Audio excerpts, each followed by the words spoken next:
I never imagined that living in a neighborhood of two-story colonials, each set roughly 30 feet apart, could feel like occupying a forward position in a low-grade war.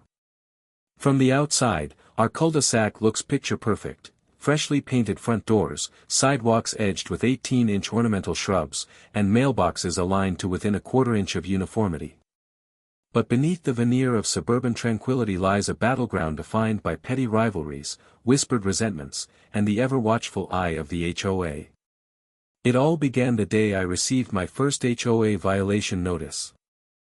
I'd spent my Saturday morning mowing the lawn, blades cut to exactly 4 inches, per the community handbook, and yet someone had reported a single tuft of grass that dared to breach regulation. The notice, printed on glossy white cardstock, cited excessive turf height and demanded compliance within 48 hours or face a fine of up to $100. Standing on my driveway, I felt the first stirrings of indignation. Who among us hadn't driven past a yard with a cracked driveway or a mailbox slanted at an odd angle? That same afternoon, I met Karen. She lives 2 doors down, in a house distinguished only by a navy blue door that the HOA approved last spring. Karen introduced herself over the fence, arms crossed, her tone polite but clipped. She asked if I'd noticed the slight tilt in her recycling bin, which, she claimed, had somehow migrated onto my property line. Before I could answer, she'd already snapped a photo of the bin's position and informed me she would forward it to the HOA board. I forced a smile, thanked her for her vigilance, and retreated into the house, mentally bracing myself for the next skirmish. Over the following weeks, Karen's complaints became a litany of minor grievances: the angle of my outdoor lighting, the volume of my late-night playlist, even the angle at which I hung holiday decorations. Each morning brought a fresh notice slipped under my door, stamped with the HOA logo and signed by Neighborhood Compliance Committee. With every citation, I felt less like a homeowner and more like a trespasser in my own yard. Yet, for all the frustration, there was something almost exhilarating about the absurdity of it all. This wasn't a war for territory or power, it was a contest of wills fought over the height of hedges and the shade of shutters. And at its center stood Karen, self-appointed guardian of every rule, armed with a clipboard and a camera phone. Against her meticulous record-keeping, I found myself plotting small rebellions: a forgotten garden gnome here, a subtly shifted flower pot there. In that moment, I realized that suburban life, with its neat rows of houses and well-tended lawns, can be as charged as any battlefield. The difference is that our weapons are petty: a strategically placed lawn ornament, a carefully worded email, a security camera pointed just so. And while the HOA holds the ultimate authority, dispensing fines and warnings with robotic impartiality, Karen is the one who pulls the trigger. So here I stand, at the very start of this tale, heart pounding with anticipation. What began as a single notice about my grass has evolved into a full-blown campaign of one-upmanship. And in the opening salvos of this suburban skirmish, it's clear that neither Karen nor I are willing to back down. The real question is, how far will we go before one of us concedes defeat?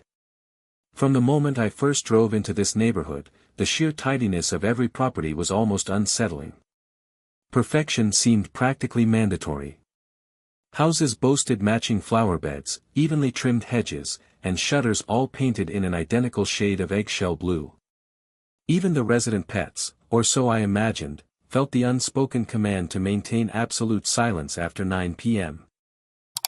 At the center of all this conformity loomed the HOA, a powerful entity that acted less like a helpful community council and more like a squad of vigilant enforcers.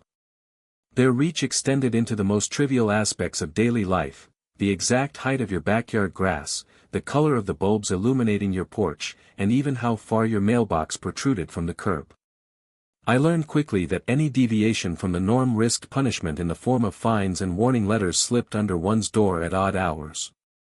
The offenses could be laughably small, like a single weed poking through a driveway crack, but the consequences were real. One neighbor confided in me that she'd once been penalized for leaving her trash bin on the curb for a single extra day because she had come down with the flu. The HOA's stance was unwavering: rules were rules, no matter how inconvenient or unreasonable they seemed. Yet, in a strange way, this rigorous attention to detail also gave the community a veneer of impeccable order. Streets remained clean, lawns stayed tidy, and property values rarely dipped. People who thrived on routine found comfort here. They believed the HOA guarded their investments and preserved the neighborhood's picture-perfect appeal. But for independent spirits like me, it felt suffocating. Every choice, from the color of my outdoor wreath to the placement of my recycling container, seemed subject to scrutiny. Karen, of course, thrived in this rigid environment. She took it upon herself to patrol the sidewalks each morning, armed with her phone's camera, ready to document any infraction she could find. Though no one officially appointed her, she became the de facto eyes and ears of the HOA. If a resident's fence leaned slightly at the corner, Karen noticed. If a teenager forgot to bring in the trash bin on schedule, she reported it. And if, by chance, the paint on your mailbox looked even a shade lighter than the approved color, expect a formal complaint by noon.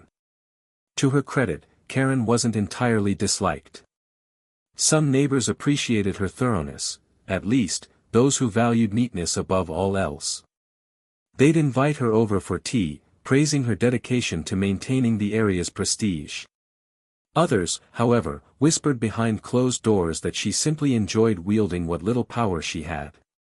After all, compliance with the HOA guaranteed a certain sense of status, and Karen made sure everyone knew she was its staunchest ally. Living under such scrutiny took a toll on me. I found myself double-checking trivial tasks, ensuring my lawn was trimmed to exactly 4 inches, aligning the garbage can at the perfect angle, and repainting my shutters the moment they showed the faintest sign of fading. The community might have looked serene, but beneath the surface, tension simmered. And in this pressure cooker of perfection, it was only a matter of time before one small act, one petty oversight, ignited a far larger conflict. If the HOA was the muscle that kept the neighborhood in line, Karen was its most fervent disciple. Day by day, I witnessed her unrelenting dedication to upholding rules that most of us found excessive. She had an uncanny knack for spotting what others overlooked, a decorative flower pot that was 2 inches too tall or an outdoor light bulb that cast an unapproved hue after dusk. Where I saw minor oversights or harmless eccentricities, Karen saw potential hazards to the community's sense of uniformity. What made Karen's behavior even more striking was the sense of entitlement that underpinned everything she did. When she didn't approve of something, her complaints sounded less like concerns and more like royal decrees. She once confronted me over the unruly state of my hedge, which, in truth, only needed a trim around the edges. Her tone implied that my negligence was personally offensive to her, as though a slightly shaggy hedge had ruined the entire look of the street. Music was another perennial issue. I've always enjoyed playing my favorite tunes on the weekends, never at an outrageous volume, mind you, but loud enough to keep me company while I tinkered around the garage. That routine ended the moment Karen moved in. She started by politely asking me to lower the volume, citing noise regulations posted by the HOA. But when I complied and still received a written warning, I realized that polite was just her opening move in a strategy to shut down any sound she deemed bothersome. Her attention to detail extended to every aspect of my routine. If my recycling bin was out a moment too soon or returned a moment too late, she'd document it. Photos would be emailed to the HOA board, often accompanied by lengthy descriptions of my alleged offenses. Once, I overheard her bragging to another neighbor about how she was saving the block from chaos by reporting every minor misstep. At first, I tried my best to accommodate her demands. I trimmed my hedge more often than I ever had before, practically measured the volume of my music in decibels, and even set phone reminders so I wouldn't forget to pull the recycling bin in on time. But it was impossible to keep pace with her ever-growing list of grievances. The more concessions I made, the more empowered she seemed to become. What really struck me was how Karen's sense of privilege colored her every interaction. She didn't merely ask for compliance, she expected it as her due. The HOA, in turn, seemed to encourage her vigilance, giving her a ready platform to submit complaint after complaint. Over time, her watchful presence shifted from an annoyance to something more pervasive, an inescapable force intruding upon my privacy. Little did I know, Karen's habitual meddling was just the tip of the iceberg. Her most audacious move was yet to come, and it would involve something far more significant than a neglected hedge or a misplaced recycling bin. It began on a muggy summer evening. I'd stepped outside to water the row of hydrangeas by my front porch, a routine I found oddly therapeutic in this neighborhood of perpetual watchfulness. The cicadas hummed in the trees, and the sun was just dipping below the horizon. Typically, I would have hurried back indoors to avoid any stray conversation with Karen, but something caught my eye in the dim light, an extension cord snaking along the side of my house. At first, I assumed I'd been careless and left one of my own cords out. But then I noticed that it was plugged into an outdoor power outlet near my garage door, one I rarely used, and extended across my lawn toward Karen's property. My immediate reaction was disbelief. Who would take the liberty to run a cable from my external socket all the way to their yard?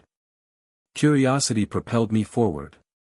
I followed the bright orange line as it skirted the edge of my lawn, careful not to rustle the bushes and draw attention. The cord slipped under the fence that separated my lot from Karen's.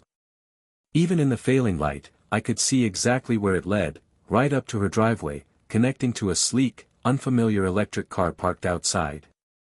I stood there, half hidden by the fence, as realization sank in. Karen had acquired a brand new Ion Spark, a high-end electric vehicle with the distinctive arching headlights that signaled top-of-the-line technology. Yet, evidently, she either didn't have or chose not to use her own charging setup.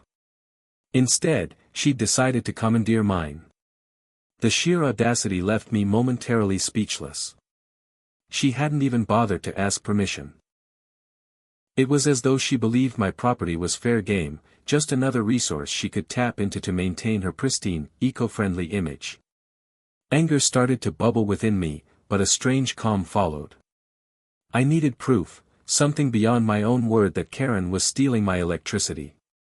Later that evening, I returned to my house and fished out my old security camera.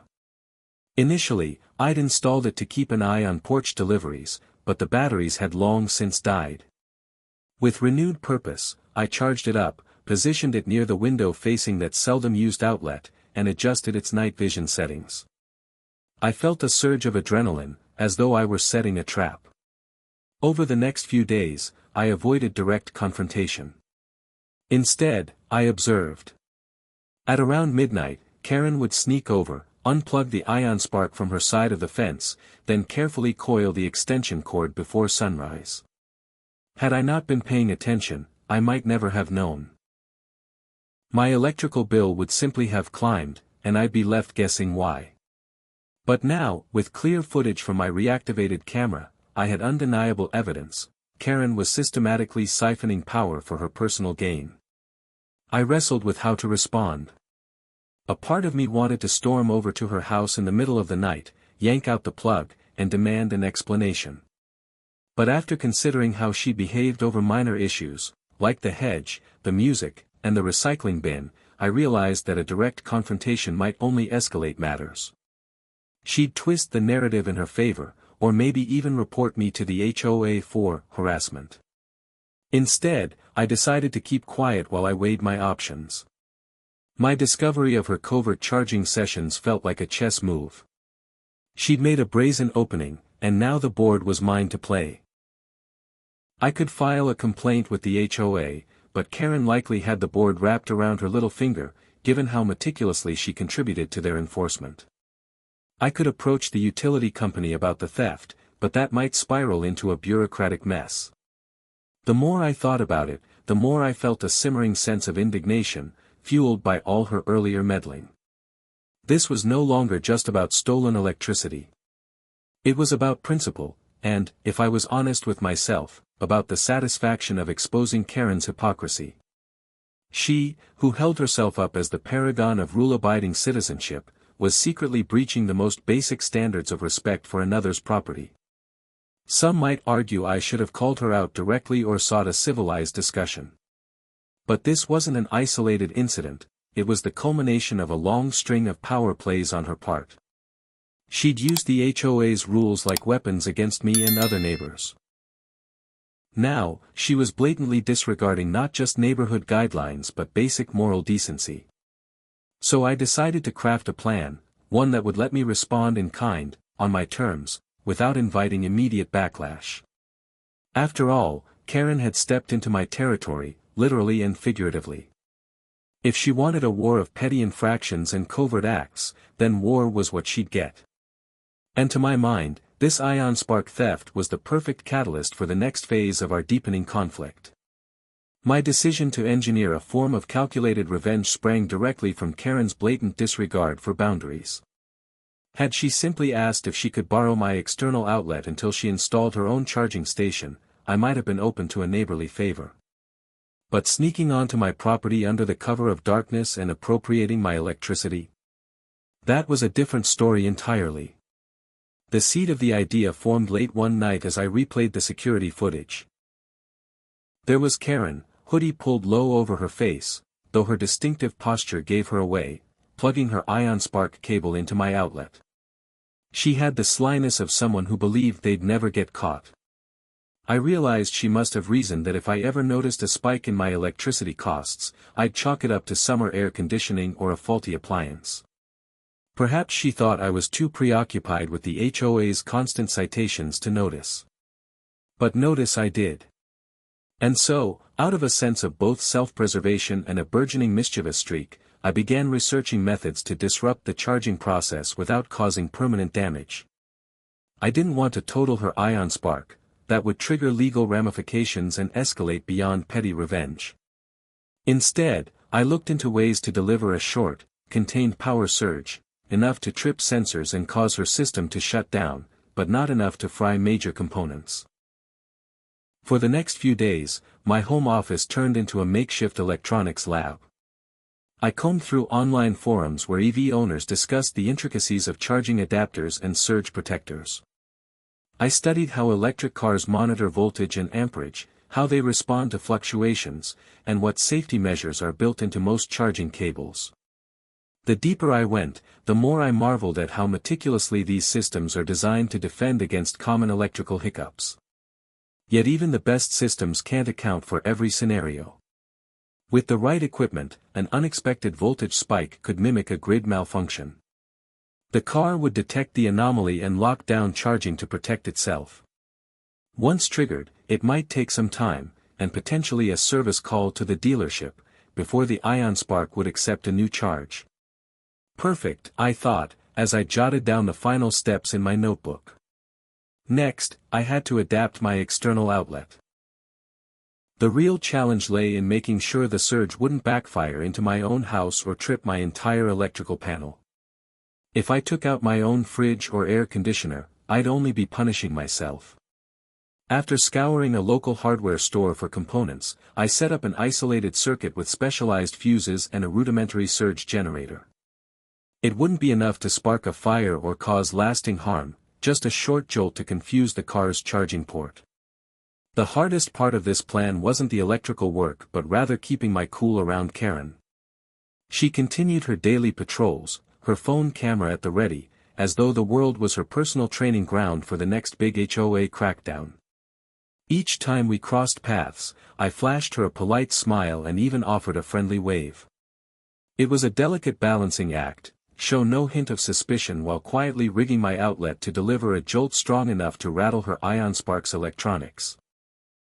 On the night before I planned to execute my scheme, I did a test run using a spare extension cable and an old lamp. The lamp flickered violently for a split second before its bulb popped. The circuit breaker in my newly installed device tripped immediately afterward, just as I'd hoped. The test suggested that the ion spark's advanced protective features would sense this surge as a major fault and shut down the vehicle's charging capabilities. With the setup now verified, I waited. The air felt thick with anticipation, as if the entire neighborhood sensed something monumental was about to happen. Karen was bound to come skulking across my lawn sooner or later. In the meantime, I double-checked every connection, every fuse, and every safety measure. I didn't want real damage, just a symbolic strike that would leave her flustered, inconvenienced, and, most importantly, exposed as a thief. Ultimately, this wasn't just about electric bills or stolen power. It was about standing up to someone who had made it her mission to micromanage and control those around her. For too long, Karen had wielded the HOA rulebook like a hammer, pounding on anyone who dared step out of line. Now, she was about to learn that even the most diligent enforcer of petty ordinances could fall victim to a more cunning adversary. I won't pretend there wasn't a certain glee in planning out this sabotage. It wasn't my proudest moment, but it felt like a natural response to her ongoing campaign of intimidation. Sometimes, in the face of persistent bullying, the only recourse is a well-orchestrated act of resistance, even if it's tinged with a touch of pettiness. After all, I hadn't started this suburban Cold War, but I was certainly prepared to fight back. The appointed night arrived with a surprising calm.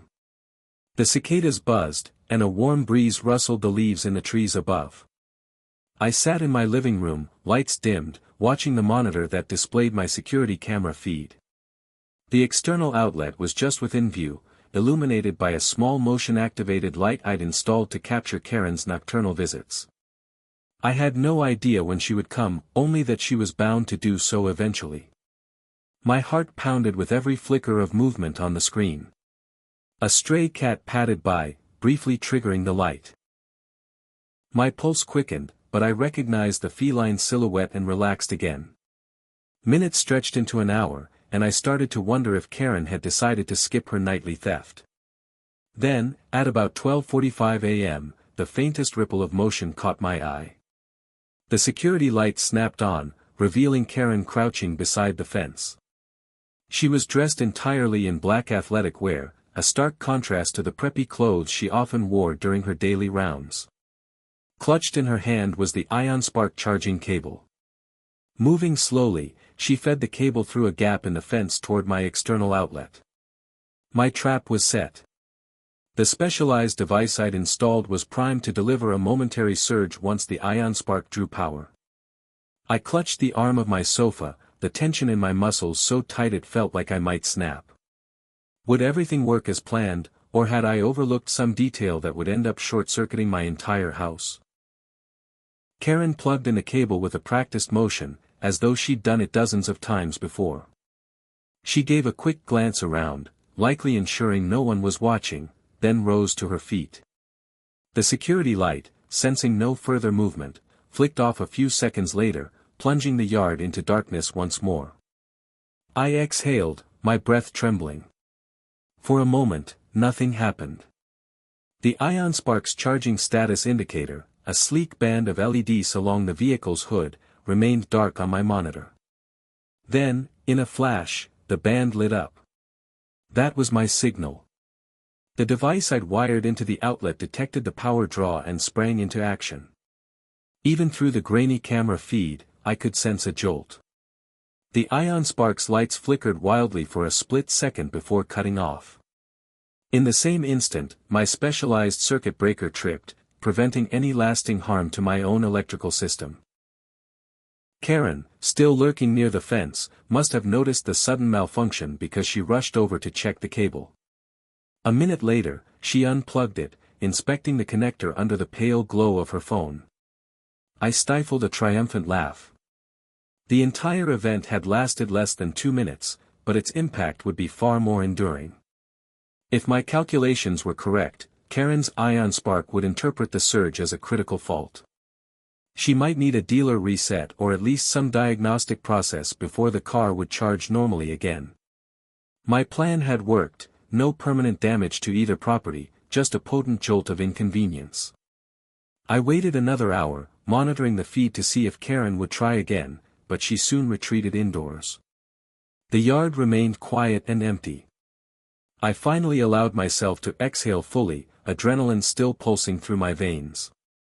With the night's operation complete, I powered down the monitor and tried to sleep. My mind raced, replaying the moment the ion spark's light spasmed in confusion. I felt a slight pang of guilt for resorting to sabotage, but that emotion was swiftly drowned out by a sense of vindication. Karen had intruded on my property and stolen my electricity. What I'd done was simply level the playing field. The next morning, I conducted my usual routine. I stepped outside to collect the newspaper and couldn't help but glance over at Karen's driveway. The Ion Spark sat there, looking as sleek as ever, but if my plan had been successful, it was now nothing more than an expensive, temporarily disabled hunk of metal. I spotted Karen skulking around the car, phone in hand, a deep scowl twisting her features. From a distance, I watched as she got into the driver's seat and attempted to start the ignition. Though I couldn't hear the specifics, I recognized the telltale signs of frustration. Abrupt head movements, repeated attempts at fiddling with the dashboard, and the pointed jabbing of her phone screen, likely calling tech support or the dealership. In that moment, I forced myself to maintain a neutral expression. The last thing I needed was for her to sense my satisfaction or to suspect my involvement. So I feigned ignorance, offering her a wave if she happened to glance my way. Inside, though, I was practically buzzing with schadenfreude. After enduring her endless complaints and covert electricity theft, I finally had my turn at retribution. Little did Karen know, this was just the beginning. Her Ion Spark might be out of commission for a day or two, but I sensed the fallout from this minor fault would stretch far beyond the inconvenience of scheduling a repair. Knowing her penchant for drama and finger-pointing, I fully expected her to claim sabotage, though proving it would be another matter entirely. For now, I savored my small victory, keenly aware that in the unspoken suburban war we'd been waging, I had just landed a decisive blow. The morning after the surge was a spectacle of confusion and panic, on Karen's part, at least. By the time I headed out for my usual pre-work jog, she was standing by her Ion Spark, phone pressed against her ear, her face a portrait of disbelief. Even from across the street, I could hear the muffled edge of her voice, thick with frustration. I gathered she was in an extended debate with customer service or possibly the local dealership, pleading for a quick fix. I pretended not to notice her agitation as I passed by, headphones in, giving her only the briefest nod. She didn't bother returning the greeting.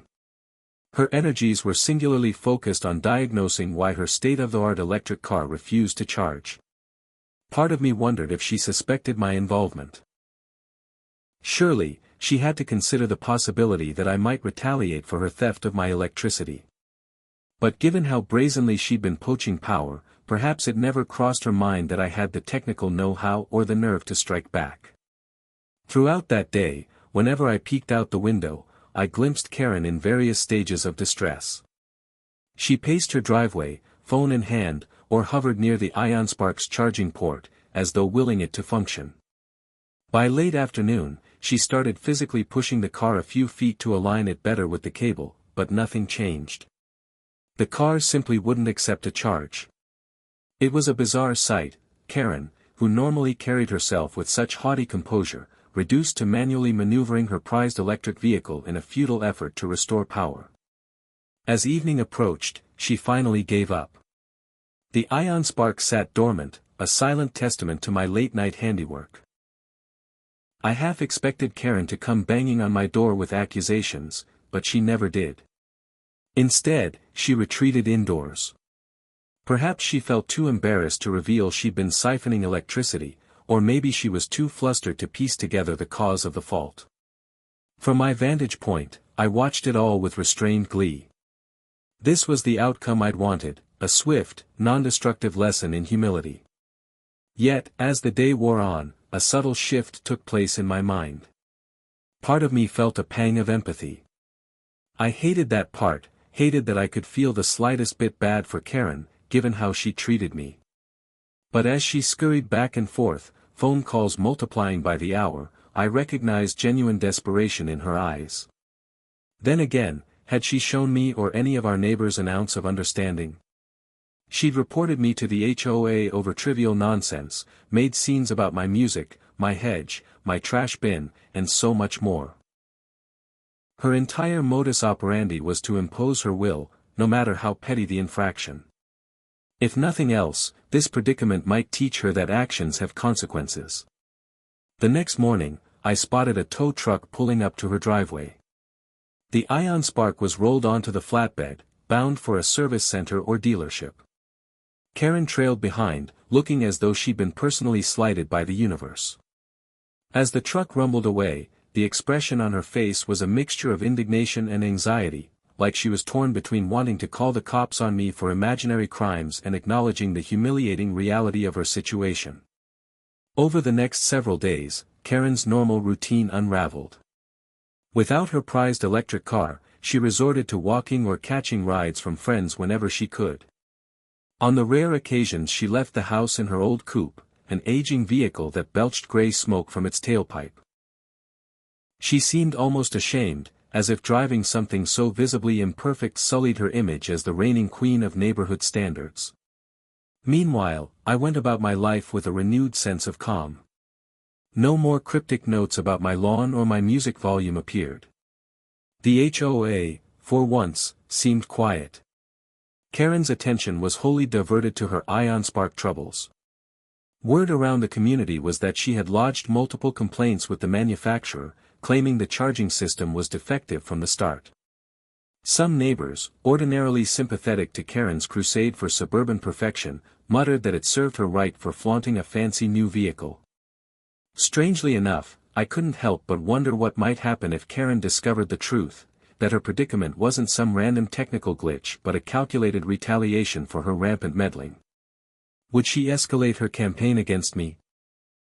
Or would she retreat, knowing she had finally met a neighbor capable of outmaneuvering her? In quieter moments, I wrestled with an inner conflict. Yes, I'd taught her a lesson, but had I stooped to her level in the process? Petty revenge can be addictive, a quick fix that offers immediate satisfaction yet often leads to a cycle of ever-increasing hostility. Then again, how else do you stand up to a serial busybody who seizes every opportunity to weaponize the HOA's rules? For now, I chose to relish the respite. Karen's meltdown over her ion-spark's inexplicable failure had, at least temporarily, freed me from her scrutiny. I could mow my lawn without fear of a measuring stick appearing over the fence. I could set out my recycling bin without worrying about a staged photo landing in the HOA's inbox. It was as though the neighborhood had breathed a collective sigh of relief, if only for a little while. But in the back of my mind, I knew this wasn't the end. Karen was the type to bounce back, more determined than ever to regain her stature as the HOA's most vigilant enforcer. The seeds of our suburban Cold War had only just begun to sprout, and I suspected that, once her ion spark was operational again, she'd be itching for retaliation. Little did I realize how soon her counterattack would come, and how far she'd be willing to go to reclaim her sense of power. The repercussions of Karen's misfortune echoed through the neighborhood for a couple of weeks. With her ion spark stuck in the shop, she resorted to her backup vehicle, a hulking Roadmaster SUV that guzzled fuel like it was going out of style. It was comically incongruous, this woman who prided herself on policing recycling bins and lawn chemicals now driving a monster of a vehicle that roared to life every morning, belching plumes of exhaust. At first, I savored the irony. She'd paraded her electric car around as if it were a badge of eco-conscious superiority, and now she was stuck with a gas-burning relic. But Karen's capacity for denial was impressive. She complained loudly to anyone who would listen that the ion spark manufacturer was at fault, that she'd been sold a lemon, and that the dealership was conspiring against her. When pressed for details, she offered evasive half-truths, never once admitting she'd been siphoning electricity from my outlet. Her frustration soon spilled over into wild accusations. She pointed fingers not just at the dealership but also at the local power company, claiming sabotage. According to the rumor mill, she even suggested that voltage fluctuations in our area caused the ion spark's catastrophic failure. Some neighbors seemed skeptical, but others, who once lauded Karen as the guardian of community standards, nodded sympathetically. Meanwhile, I played my part as the concerned neighbor. Whenever Karen lamented her predicament within earshot, I offered polite expressions of support, even going so far as to say how unfortunate it was that the utility grid let her down at such a critical time. Inside, of course, I was brimming with satisfaction. The comedic element of Karen huffing around in a gas guzzler she clearly despised was almost too good to be true. Her meltdown continued behind the scenes. One evening, I saw her scrawling notes on a clipboard while inspecting her power meter, as though she were gathering evidence for a grand conspiracy. Another day, I found a flyer in my mailbox, Karen urging neighbors to sign a petition demanding the HOA investigate possible electrical anomalies in the community. The hypocrisy of someone who'd been stealing electricity now championing an inquiry into power issues was downright theatrical. Still, I was careful not to gloat openly. I sensed Karen's fury simmering just beneath the surface, waiting for an excuse to lash out. My short-term victory was sweet, but I also knew she was someone who thrived on retribution. If I gave her a hint that I'd orchestrated the Ion Spark's downfall, she'd double her efforts to retaliate. So, I maintained my poker face, nodding sympathetically when she talked about the inconvenience of her roadmaster, her deep suspicion of the power grid, and her determination to file formal complaints. Little did she know, my quiet compliance was part of the game. After all, in a neighborhood where the smallest details mattered, staying one step ahead of Karen meant hiding in plain sight. My truce with Karen, tenuous as it was, came to an abrupt end one muggy afternoon when I discovered an official-looking envelope tucked under my door. The HOA's logo was emblazoned on the front, and my stomach sank at the sight of it. Upon opening it, I learned that my external outlet, the very same one Karen had exploited, had been declared a violation of community safety codes. I read the letter twice to make sure I wasn't hallucinating. According to the notice, the placement of my outlet posed a potential hazard and needed immediate remediation. I almost laughed out loud at the absurdity. This outlet had been installed by a licensed electrician years ago, fully compliant with local regulations. But here it was, labeled a danger by the HOA's so-called compliance committee. Immediately, I suspected Karen's hand in this. She must have pulled strings or leveraged her reputation as the neighborhood busybody to convince the board that my outlet was some kind of public menace. The irony didn't escape me, she had used that very outlet to pilfer electricity, and now she was twisting the rules to penalize me for having it there at all. Rather than confront me directly, Karen had weaponized the HOA's labyrinthine rulebook once again. Her message was clear. If she had to suffer the indignity of driving a gas guzzler, then I would suffer the hassle of an enforced repair. The notice demanded that I relocate the outlet to a spot that met the HOA's newly updated guidelines I suspected had been quietly revised to target me. Determined not to let her see me flinch, I followed the instructions to the letter. I hired the same electrician to relocate the outlet, only this time, I placed it in an even more conspicuous position at the front of my garage. If the HOA was going to force me to move it, I'd make sure everyone could see it. In a stroke of playful defiance, I even added a little sign next to the outlet that read, "Certified Compliant." The move, of course, cost me both time and money. But I refused to give Karen the satisfaction of watching me squirm. Instead, I snapped a few photos of the finished work and sent them to the HOA's compliance committee, CCNG Karen in the email. My tone was brisk but polite, thanking them for their diligence and assuring them that I valued the safety of the community. Beneath my outward composure, though, a fierce anger simmered. Karen had struck back with the same petty gusto I'd come to expect from her. She thought she'd found my Achilles heel. But in truth, all she'd done was fuel my resolve to stand my ground. If she believed this was over, that forcing me to relocate my outlet would break my spirit, then she clearly hadn't learned a thing. In this never-ending suburban skirmish, we'd each landed blows. Now it was time for the final round, and I had every intention of emerging the victor. Relocating my external outlet was, in the grand scheme of things, a minor inconvenience. But it served as a potent reminder that Karen and I were locked in a battle of wills, and neither of us was prepared to call a truce. With each new development, my sabotage of her Ion Spark, her successful campaign to have my outlet moved, the stakes had inched higher. Yet, standing there on my driveway, examining my newly repositioned, fully certified outlet, I felt an unmistakable sense of satisfaction. I had complied with the HOA's demands to the letter, depriving Karen of the chance to levy more fines or penalties. Moreover, In making the outlet even more visible, I'd turn the tables on her tactic. Should she ever feel the urge to siphon electricity again, she'd have no place to hide. I knew this wouldn't be the last move in our ongoing feud. Karen was too prideful to let a blow like the Ion Spark fiasco go unanswered for long. She'd be back, armed with fresh grievances or newly invented violations. But for the moment, I reveled in my small triumph. Each time I walked past that outlet, I saw not a surrender, but a trophy, proof that I had adapted and refused to be intimidated. A few days later, I overheard Karen telling another neighbor she was contemplating further action against those who refused to uphold community standards. She never mentioned my name directly, but I caught her glancing my way, eyes narrowed in thinly veiled hostility.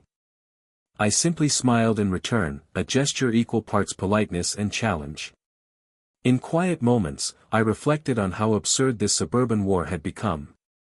We were two adults battling over lawn heights, noise levels, and the location of a power outlet. Yet beneath those surface trivialities lay the real conflict: control. Karen wanted to dictate how everyone lived, and I refused to yield to her tyranny. With the Ion Spark still in the shop, or possibly replaced by now, Karen had returned to prowling the sidewalks with her notepad. But a new wariness had crept into her demeanor. She no longer seemed invincible, no longer the unassailable arbiter of the HOA's codes. My surge device had proven that even she could be outmaneuvered. As I watched her pass by my driveway one afternoon, meticulously studying a patch of crabgrass in another neighbor's yard, I felt an odd mixture of annoyance and amusement. Our suburban battlefield would remain as neatly manicured as ever, yet the real power plays happened in stolen moments: a concealed camera, a strategic email, or a carefully rigged outlet. The last laugh, for now, belonged to me. Whether Karen realized it or not, she had pushed me into a corner, and I'd emerged with a sharper wit and a determination to guard my home on my own terms. Eventually, she might escalate, or I might hatch another countermeasure. But as long as she insisted on treating our neighborhood like her personal kingdom, she could expect further retaliation. After all, in this carefully curated world of matching shutters and uniform mailboxes, petty revenges had become our most colorful form of expression. And I, for one, was prepared to keep fighting until Karen either relented or found a new target entirely.